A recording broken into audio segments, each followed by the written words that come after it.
Sometimes you really love the shape of a bag pattern, but would rather have it in a different size. For example, I prefer smaller bags, specifically bags that are miniature versions of full-sized items.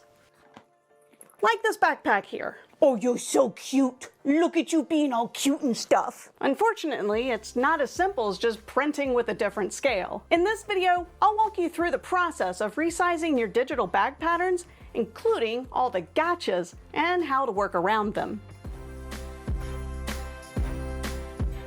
Typically, you print your patterns at 100% scale. Since the printable area of domestic printers vary, this is how most designers instruct users to print for the best accuracy. You might think that to scale up, you'd print greater than 100%, and to scale down, you'd print at less than 100%. And while this can work for simpler bag patterns, once a pattern includes zippers, strap connectors, pockets, etc., scaling the pattern up or down becomes a bit more tricky. This is largely due to the seam allowance scaling with the pattern. So if you print at a smaller scale, your seam allowance will also become smaller. That doesn't sound like it would be a big problem, but it can have a huge impact when it involves hardware. Let's take a simple zippered gusset, for example. If you print the pattern with a scale of 85%, the bottom gusset will not fit the finished upper gusset because the zipper seam allowance is fixed. Meaning if the pattern says you have a 1/4 inch seam allowance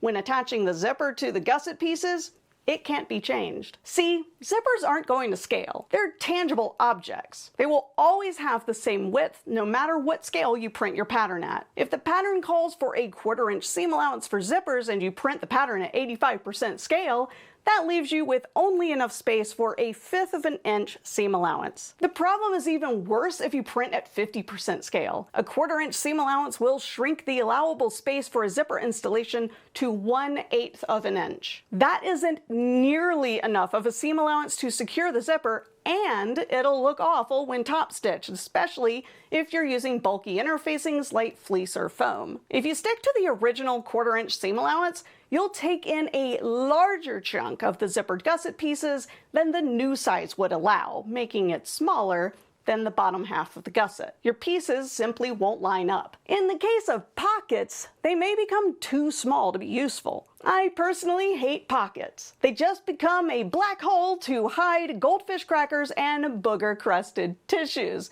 So if I'm shrinking a pattern, I tend to remove the pockets if they become as useful as pockets on women's jeans. Meaning useless. Absolutely useless. Anyway, I digress, moving on. So how do we fix the seam allowance problem? It's actually really simple. Whatever was removed from the zippered region needs to be added back. In the extreme example where I printed at 50% scale, I would add the 1/8 inch back to the zippered edge of the pattern piece by taping a strip of scrap paper to the back of the printed pattern piece, drawing up 1/8 of an inch from the pattern's edge, then connect the ends of those two lines. Cut away the excess, apply a little more tape, and now you have your correct seam allowance. The main construction for the remainder of the bag pattern can stick to the original seam allowance value. I don't usually apply the printed scale to my seam allowances anyway. And if you do, I won't go below 1/4 of an inch, because anything less than that will lead to crappy construction results. So what about hardware-based constructs such as strap connectors? Well, if the area can't support a 1-inch strap connector,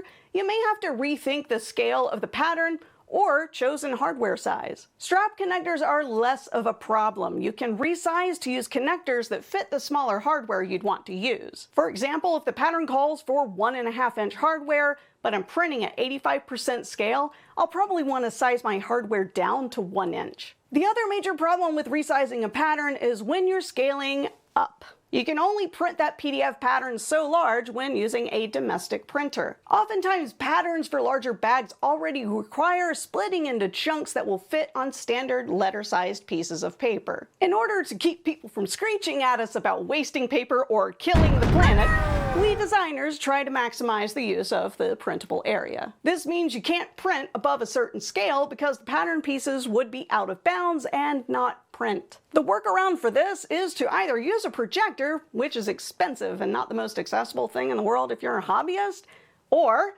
use software to print an enlarged version broken up into tiles. Since the projector is kind of self-explanatory and I don't even have one of the darn things, I'll cover the more software-driven approach. A little known secret about Adobe Acrobat is that it has a feature that lets you print in poster format complete with per-page breakdowns and cut marks. Let's walk through it. First, open the PDF in Adobe Acrobat, then go to File, Print. Under Page Sizing and Handling, choose Poster. Now you'll have a few options you'll need to configure. Tile scale should be set to whatever percent scale you want. In my case, 125%. Set the overlap to 1/4 inch. And finally, turn on cut marks. Now that all of that is set up, you can print the pattern. The pieces will be automatically scaled up and broken down into tiled sections that you can cut out and tape together. But let's not forget the issue with zippers. You still need to tweak the zipper gussets when scaling up. With enlarged patterns, you'll remove the difference in the zipper seam allowance instead of add. Not bad, right? It's definitely a lot easier than the old school method of making a grid and transferring lines to a larger sheet of grid paper. Then again, I'm just a Gen Xer. I was born in the 1900s. Your world frightens and confuses me. My primitive mind can't grasp these concepts. So there you have it. That's how you handle resizing your PDF bag sewing patterns. What are your tips and tricks for resizing? Feel free to share by dropping a comment below the video. If you like this content and want to inject more of it into your veins,